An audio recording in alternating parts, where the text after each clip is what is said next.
என் பேர் பிரஜநாத் தாஸ். எனக்கு சொந்த ஊர் வேலூர். 1990ஆம் ஆண்டு சென்னையில் உள்ள இஸ்கான் கோவிலில் சேர்ந்தேன். என்னுடைய குருநாதர் ஸ்ரீமத் ஜெயபதாக சாமி மகாராஜ்.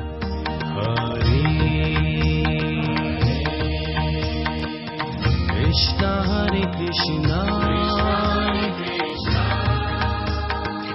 கிருஷ்ணா கிருஷ்ணா ஹரே ஹரே. ஸ்ரீ சைத்தன்ய மகாபிரபு முழுமுதற் கடவுள் ஸ்ரீகிருஷ்ணரே.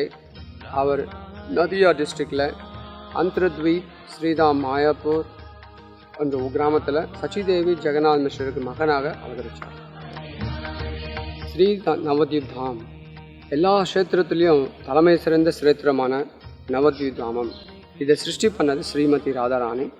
இந்த தாம் ஸ்ரீமதி ராதாராணி சிருஷ்டிக்கப்பட்டது. ஸ்ரீமதி ராதாராணி கிருஷ்ணருடைய அந்தரங்க சக்தி, அல்லாதினி சக்தி.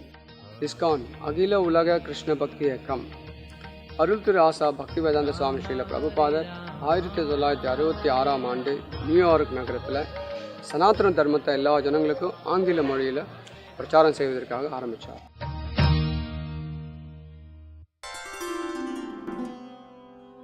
ஜெகநாத் யார்? சில பேருக்கு நம்ம தமிழ்நாட்டில் தெரியும். பொதுவாக நிறைய பேருக்கு ஜெகநாத், பலதேவ், சுபத்ரா இவங்க யாருன்னு தெரியாது. ஜெகநாதர் ஸ்ரீகிருஷ்ணர், பலராமர் பலதேவர், பலதேவ் பலராமர், சுபத்ரா தேவி அவருடைய தங்கை. சுபத்ரா தேவி மகாமாயா, அவர் யோகமாயா சுபத்ரா தேவி. இவங்க 3 பேரும் ஜெகநாத், பலதேவ், சுபத்ரா. ஜெகநாத் இந்த ஜகத்துக்கே நாத்தர் அவர் தான். ஜெகதீஷா, ஜெகதீஷ், ஜெகத்துக்கே ஈஸ்வரன் ஜெகதீஷ். ஜெகநாத் அவர் பேர். இந்த கோடான கோடி பிரம்மாண்டத்துக்கு நாத், ராஜா அவர் தான். அதனால் அவருக்கு ஜெகநாத் அப்படின்னு பேர். இந்த ஜெகநாத், பலராம், சுபத்ரா எப்படி ஏன் இந்த ரூபத்தில் வந்தாங்க, கிருஷ்ணர் ஏன் இந்த ரூபத்தில் இருக்கா அப்படின்றதுக்கு கதை துவாரகையில் ஒரு முறை கிருஷ்ணருடைய ராணிங்க எல்லாரும் 16,108 ராணிகளும் கிருஷ்ணருடைய பாலலீலையை பற்றி கேட்கணும்னு ஆசைப்பட்டாங்க. அப்போது கிருஷ்ணருடைய பாலலீலை, விருந்தாவன லீலை, பிரஜலீலை யார் பார்த்துருக்கா அப்படின்னா ரோகிணி தாயார். ரோகிணி தாயார் பலராமருடைய அம்மா. பலராமருடைய அம்மா தான் கிருஷ்ணலீலையை எல்லாம் பார்த்துருக்காங்க. பலராமருடைய அப்பா வசுதேவர். வசுதேவருக்கு 8 மனைவிகள். அந்த 8 மனைவியில் ஒரு மனைவி தேவகி, இன்னொரு மனைவி ரோஹிணி. ரோஹிணி தாயார் கோகுலத்தில் இருந்ததுனால எல்லா கிருஷ்ணலீலை, பாலலீலைகளும் ரோஹிணி தாயார் பார்த்துருக்காங்க, கேட்டிருக்காங்க. அதனால அவங்களுக்கு கிருஷ்ணனுடைய பாலலீலைலாம் தெரியும். எல்லா ராணிகளும் கிருஷ்ணனுடைய பாலலீலை, கோகுலலீலை கேட்கணும்னு ஆசைப்பட்டாங்க. அந்த சமயத்தில் ருக்மிணி தேவி ரோஹிணி தாயார் என்ன சொன்னாங்கன்னா, ஒரே ஒரு கண்டிஷன், இதுக்கு கட்டளை என்னன்னா, எல்லாரும் ஒரே ஒரு பெரிய ஒரு அரண்மனையில் நம்ம உட்கார்ந்து அந்த இடத்துல ஒரு பெரிய ஹாலில் சுபத்ரா தேவி, பலராமர், கிருஷ்ணர் இவங்க 3 பேரும் உள்ளே வரக்கூடாது அப்படின்னு சொல்லி ஒரு நியமம். இந்த ஒரு கண்டிஷனில் நம்ம இந்த கதையை சொல்லுவோம், கிருஷ்ணனுடைய கதையை பேசுவோம்னு சொல்லி கேட்டாங்க. அப்போ சரி அப்படியே ஆகட்டும். சுபத்ரா தேவி ஒரு காவலர் மாதிரி வெளியில் அவரை உட்கார வச்சுட்டாங்க, சுபத்ரா தேவியை. அதுக்கப்புறம் பலராமரும் கிருஷ்ணரும் உள்ளே வரக்கூடாது அப்படின்னு சொல்லி அவங்க வந்தாங்கனாக்கா சுபத்ரா தேவியுடைய வேலை அவங்க உள்ளே வராமல் தடுத்து வெளியிலே உட்கார வைக்கணும் அப்படின்ற ஒரு நிபந்தனையில் கதையை ஆரம்பிக்கிறாங்க. கிருஷ்ணனுடைய பாலலீலை உள்ளே நடந்துகிட்டே இருக்கு. சுபத்ரா தேவி இந்த கதையெல்லாம் கேட்டு கேட்டு கேட்டு அந்த பக்தி ரச அமிர்தத்தை காது வழியாக அவங்க குடித்ததுனால அவங்களுக்கு கை, கால், கண்ணெல்லாம் அப்படியே இழுத்துக்கிச்சு உள்ள. எப்படி ஒரு அற்புதமான, ஒரு அதிசயமான ஒரு நபரையோ இல்லை ஒரு பொருளையோ நம்ம பார்த்தோம்னாக்கா ஆச்சரியத்தோட, ரொம்ப சர்ப்ரைசிங் ஆச்சரியத்தோடு நம்ம கண்ணெல்லாம் உள்ளே போயிடும், கையெல்லாம் எடுத்துக்கும் அப்படியே ஒரு அதிர்ச்சியோட. அதுபோல் இது இது ஆன்மீகமான ஒரு ஆனந்தத்தை அடைஞ்சதுனால இதுக்கு பேர் இங்கிலீஷில் எக்ஸ்டசி, ஆன்மீக ஆனந்தம். ஆன்மீக ஆனந்தத்தில் கை கால் எல்லாம் அப்படி உள்ளே போயிடுச்சு சுபத்ரா தேவி. தங்கைக்கு ஏன் இப்படி ஆச்சுன்னு சொல்லி பலதேவர் வந்தாராங்க. பலராமர் பார்த்தாக்கா பலராமருக்கும் காலெல்லாம் உள்ளே போயிடுச்சு, கையெல்லாம் இழுத்துச்சு, விரலெல்லாம் அப்படியே உள்ளே போயிடுச்சு. அதே மாதிரி பார்த்துட்டு கிருஷ்ணர் வரார். கிருஷ்ணர் வந்து ஏன் என்னுடைய அண்ணனும் தங்கச்சியும் இப்படி கை காலெல்லாம் இழுத்துக்கிட்டு பூசணிக்காய் மாதிரி உட்காந்துருக்காங்க அப்படின்னு பார்த்து உள்ளே என்ன நடக்குதுன்னு அவரும் காதில் கேட்டுக்கிட்டு இருந்தார். கதவில் இருக்கக்கூடிய துவாரத்து வழியாக அவரும் கேட்குறார். அங்கே வந்து மதுரமான கோகுலம் லீலைகள் வந்து நடந்துட்டுருக்கு. இந்த லீலையை கேட்டுட்டு அவருக்கும் கை காலெல்லாம் இழுத்துக்கிட்டு கண்ணெல்லாம் பெருசாகி அப்படியே நின்றுட்டு இருக்காரு தான் ஜெகநாத், பலராம், சுபத்ரா.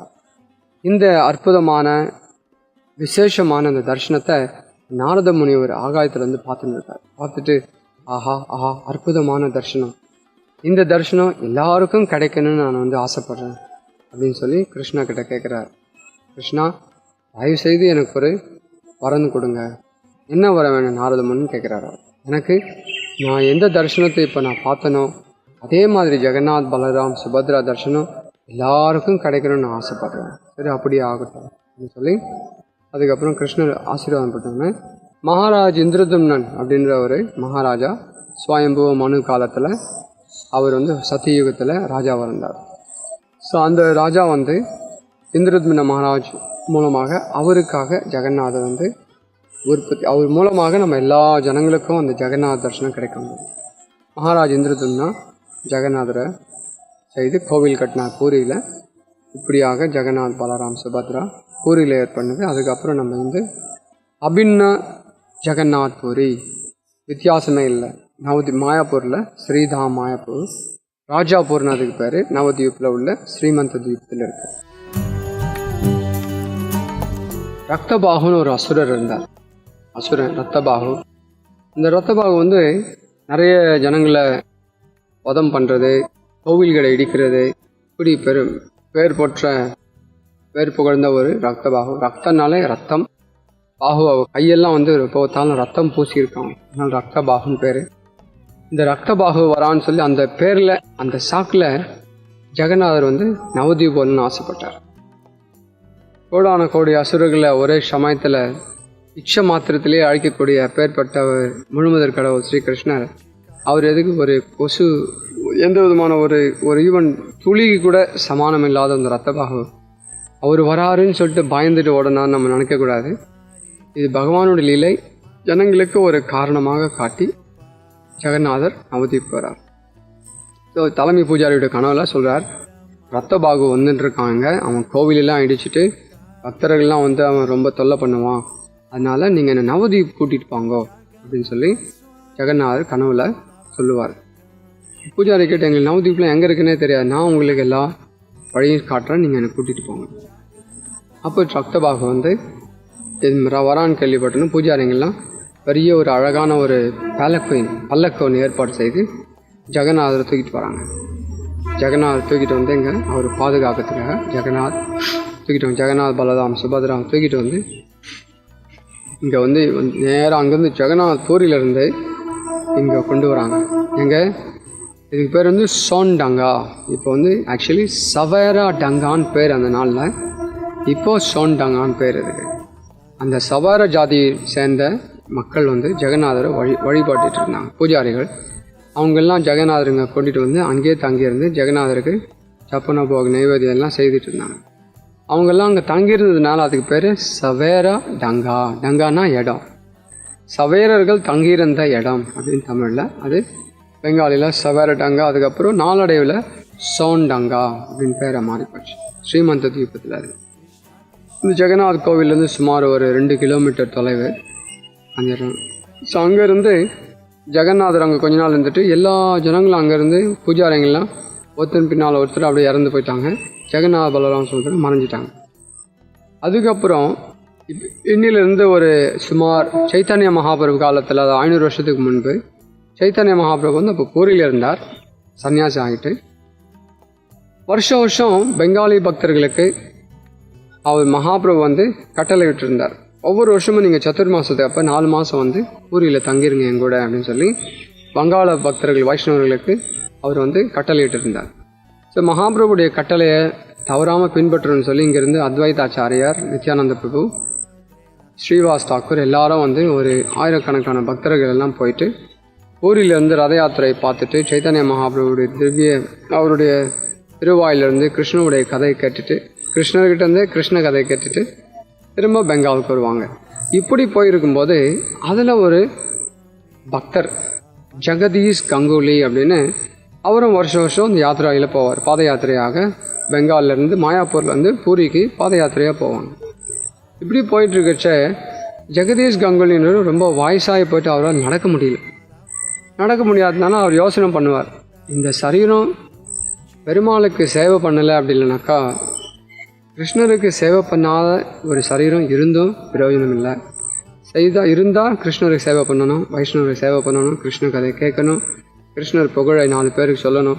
அப்படி பண்ணாமல் இருந்து ஒரு பிரயோஜனம் இல்லை, சவத்துக்கு சமமானது அப்படின்னு சொல்லி மறுநாள் நான் கங்கையில் போகும்போது கங்கையில் குளிக்கும் பொழுது குளிச்சுட்டு அப்படியே இந்த சரீரத்தை விட்டுடுறேன் அப்படின்னு சொல்லி அவர் நினச்சிட்டே இருப்பார். அன்றைக்கி ராத்திரி ஜெகதீஷ், எனக்காக நீ ஒவ்வொரு வருஷமும் பாத யாத்திரையாக என்னை பார்த்த, என்னுடைய ரதத்தை இழுத்த, என்னுடைய லீலைகள்லாம் கேட்ட, உனக்காக நான் வரேன் அப்படின்னு சொல்லி நீ காலையில் கங்கையில் குளிக்கும் பொழுது எப்படி சத்தியுகத்தில் மகாராஜ் இந்திரதும்னனுக்கு கடல்லிருந்து கட்டை மிதன் வந்ததோ அதே மாதிரி உனக்காக கங்கையிலிருந்து ஒரு பெரிய ஒரு மரக்கட்டை மிதக்கிட்டு வரும், தரு பிரம்மன். அதை நீ பிடிச்ச உடனே உனக்கு வலிமையும் கண் பார்வையும் நல்லா தெரிய வரும். அப்புறம் அங்கே உள்ள கிராமத்து ஜனங்களை கூட்டிகிட்டு அந்த கட்டையை கூட்டிகிட்டு போயிட்டு குஷ்டரோகி பிடிச்சுள்ள ஒரு கார்பெண்டர் இருக்கான், கார்பெண்டர் தச்சன். அந்த கார்பெண்டர்கிட்ட சொல்லி மூர்த்தி ஜெகநாதரை சிலை வடிக்கணும் அப்படின்னு சொல்லுவார். அப்படியே ஆகட்டும் சொல்லி கனவுல சொல்லணும்னு மறைஞ்சிடுவார் ஜெகநாதர். மறுநாள் காலையில் எழுந்திரிச்சு அதிகாலையில் அவர் கங்கையில் போய் குளிக்க போகும்போது குளிச்சுட்டே இருப்பார். பெரிய ஒரு கட்டை அப்படியே மிதன்னு தண்ணியில். அதை போய் அவர் தொட்ட உடனே அந்த ஆன்மீக ஆனந்தம், கண் பார்வை, வலிமையெல்லாம் வந்துடும். வந்த உடனே அங்கே உள்ள கிராமத்து ஜனங்கள்லாம் சொல்லுவார், இதுதான் ஜெகநாதர் கனவுல இந்த மாதிரி எனக்கு கட்டளை இட்டாருன்னு. சரி, அந்த பெரிய ஒரு பல கட்டையை கொண்டு போயிட்டு அங்கே கார்பெண்டர் ஒருத்தர் தச்சர் இருப்பார், சிற்பி. இந்த சிற்பிக்கிட்ட கொடுத்து நீங்கள் தான் இதை செய்யணும், ஜெகநாதருடைய ஆதர்சம், அவருடைய கட்டளை இது. அவர் சொல்லுவார், என்னுடைய கை விரல்லாம் மெழுகு மாதிரி உருகி போயின்னு இருக்கு, ரத்தம் சீழ் அதெல்லாம் வடிஞ்சின்னு இருக்கு. இந்த நிலைமையில் நான் எப்படி ஜெகநாதர் சிலை வடிக்க முடியும்? என்னுடைய நண்பர் இருக்கார், அவர்கிட்ட நான் சொல்லி செய்ய சொல்கிறேன்னு சொல்லி அவர் நண்பர்கிட்ட கொடுப்பார். நண்பர் உளியும் சுற்றியும் எடுத்து செதுக்க முயற்சி பண்ணுவார், உடஞ்சி போயிடும். திரும்ப இன்னொரு உளி சுற்றி எடுத்து செதுக்க பண்ணால் உடஞ்சி போயிடும். அப்புறம் அவர் சொல்லுவார், இல்லை இது நீ தான் செய்யணும்னு சொல்லிட்டு அவருடைய நண்பருக்கே திரும்பி கொடுத்துருவார். எந்த ஒரு கார்பெண்டருக்கு குஷ்டரோகம் பிடிச்சிருந்ததோ அவர்கிட்டே கொடுத்து, இது உன்னுடைய சேவை, நீ பெருமாளுக்கு சேவை செய்ய சொல்லிட்டு திருப்பி கொடுத்துருவார். அவர் அந்த கை வழியிலே மெதுமெதுவாக சிற்பியை சிலை வடிக்க ஜெகநாதர், அற்புதமான ஜெகநாதர் சிலை வடித்த பிறகு அவருக்கு அந்த ஆனந்தம், பேரானந்தம், பக்தி மயத்தில் அவர் கையில் உள்ள குஷ்டரோகங்கள் அப்படியே மறைஞ்சு போயிடும். அவர் எப்படி இளமையான வயதில் எப்படி இருந்தாரோ அழகான சுந்தரனாக அதே மாதிரி மாறிடுவார். ஜெகநாதருடைய கருணையினால் அவர் முழுக்க ஒரு மன்மதன் போல அழகாக மாறிவிடுவார். பெருமாளுக்கு இந்த ஜெகநாதருடைய சேவை செய்ததுனால அவருக்கு ஜெகநாதருடைய கருபை இது பகவான் நம்மக்கிட்ட காட்டுறார். எப்பேற்பட்ட பாவ செயல்கள் நம்ம பூர்வீக ஜென்மத்தில் செய்திருந்தாலும் பகவானுடைய திருவடி சரணடைஞ்சிட்ட பிறகு அவருடைய திருநாமத்தை சொல்லி அவருடைய சேவை, அவருக்கு பெருமாளுக்கு சேவை செய்கிறது மூலமாக எல்லா பாவ விளைவிலிருந்தும் முற்றிலுமாக நம்ம விடுபடுவோம் அப்படின்றதுக்கு ஒரு சிறந்த ஒரு உதாரணம் இந்த கதை. Krishna, Krishna Krishna, Hare Hare, Hare Rama, Hare Rama. இந்த நிகழ்ச்சியை பார்த்த எல்லாருக்கும் மிகவும் நன்றி. இதுக்கு அப்புறம் வரக்கூடிய நிகழ்ச்சிகளையும் தயவுசெய்து பார்த்து எல்லாம் பார்த்து முடித்து எல்லோரும் நீங்கள் நவதீப்காவுக்கு இங்கே உள்ள க்ஷேத்திரத்தை தரிசித்து கிருபையை பெறும்படி வேண்டிக் கொள்கிறோம். ஹரே கிருஷ்ணா.